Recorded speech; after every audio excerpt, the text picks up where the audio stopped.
Heyo everybody, this is another installment of Finding Sensibility, where we take positive or inspirational quotes, see if we can make them work in our day-to-day, or if they might just be a product of the times. And tonight's quote is about change, from Jack Welch. Change before you have to. Jack Welch. This particular quote is almost artistic expression to me, borderline poetry. The amount of ideas and sentiment and everything that's communicated in this is going to be really hard to put to words, and so that's kind of what I mean, where there's not much to break down, but there is a ton of information and a ton of thought communicated with this. So we're going to spend a little bit of time about talking about a few things with this. And more than anything, we're going to talk about the idea of change itself and where it fits within us. Because it strikes me that we live in a very interesting time as far as change is concerned. I think in a lot of ways, as a species, we have constructed all of these things around us and put so many systems in place to avoid change at all costs. However, change is also manipulated and aimed at us, that change is actually necessary, if not mandatory.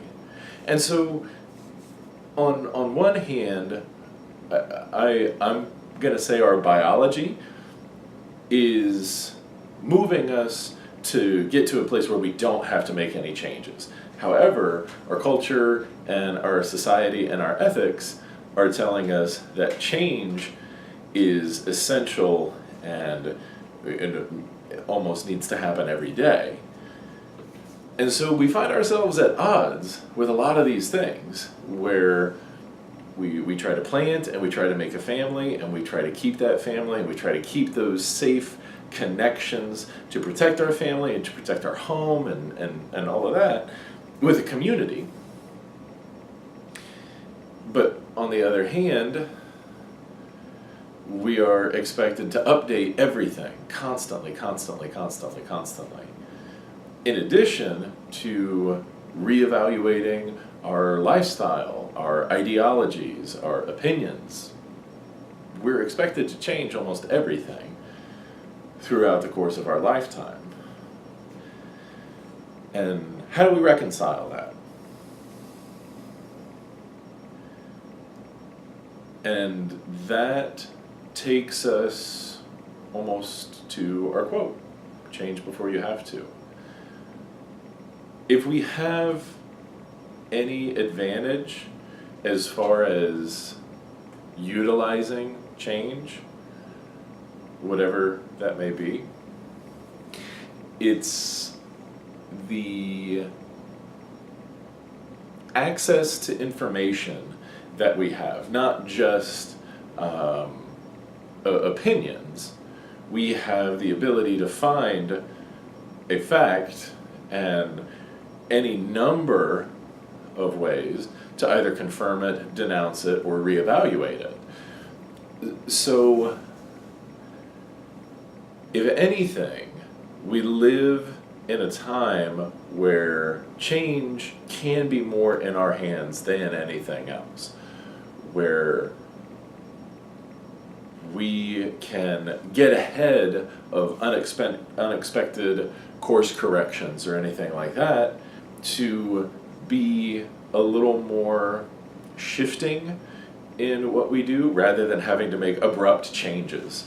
Not to make it political, but the way things were going in the last election, if you were a Republican, a lot of the time,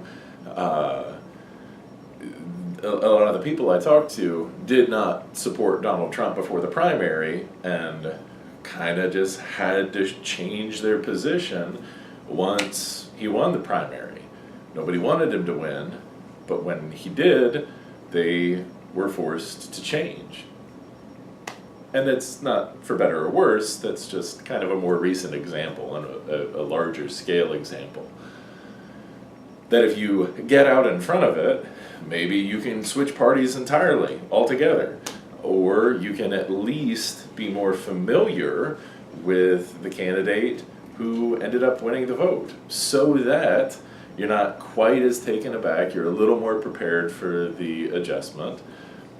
So again, it's not actually about politics here, that's just a concrete example that I am trying to throw out there. Change before you have to. I've said in a video before that no matter what, we all know change is coming. And the big ones, you just kind of have to roll with the punches, see where you are when you wake up, and just kind of take it from there. But the little changes that can make a difference in your day-to-day, and again, I've talked about these before as well, just making little adjustments to habits that you know what the worst part of your day is going to be tomorrow. So you make some adjustments and you make some changes to what you're doing tonight so that maybe it won't quite be as bad tomorrow. So talking about change a little bit, we got to go into some new ground and try to see where you are in that balance, where you are between trying to have a stasis, almost changeless, secure kind of life, and constantly updating, constantly changing, switching, evolving, going on to the next thing, whatever you want to call it. Where are you in there? And how much of it is by choice and how much of it is expectation? Kind of consider that a little bit. And we also rehashed some ideas we've talked about before, making little changes with the knowledge that there are some inevitable things that we're all just going to have to deal with, and we're going to have to find a way to make it through. So change before you have to. We live in a time where you can make that a little bit easier. But more than anything, just be at peace with the changes that come. Make the best of it. Be the best you that you can in that scenario, and whatever these changes make of you. And until then, stay tuned and stay real.